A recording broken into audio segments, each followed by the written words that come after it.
My opponent makes over $160,000 a year, has a car in one of the best transportation hubs in the world.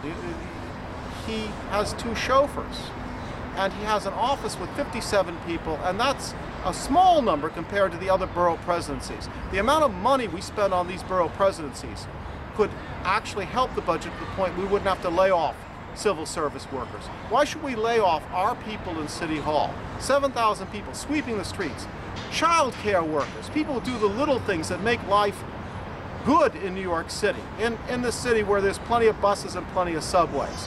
Why would I want to keep a car with a siren? Why would one want a siren? Honestly, it's just putting your nose in the trough and continuing to feed. My opponent hasn't really run a race in his life. He's been handed things. Is that what we want? We want politicians who are handed things? We want no democracy at all? Ultimately, there's only about a dozen oligarchs who make the decision who gets the borough presidency, because they make a decision who gets the Democratic slot.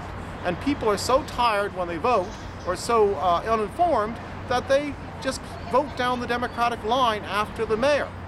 It's time for us to change this. Look, there's a lot of hogs with their nose in the snow, folks. There are a lot of people who need money. The stimulus money's coming out of Washington. Washington's going to give us money. Washington's going to do a lot for us. It will have no effect if the hogs slurp it all up.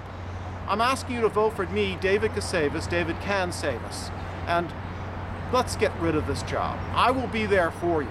I'll be there for you to eliminate not just one, but all 5 borough presidencies, and that will take a lot of doing. The cheapest way of doing this is to vote for me. I will be there. I will be there, and I will fight every day to get rid of them. And don't think it's going to be short. It's going to be a long, hard struggle, because you can't offer this much money to a very few people and expect them to say, yes, I'm going to give it up. It has to be an opposition party member, which is why every party I've spoken to so far has put me on their ticket. I only hope that I do wind up at the voting machine. I hope I wind up there without getting knocked off by a few paid operatives to steal the election from you.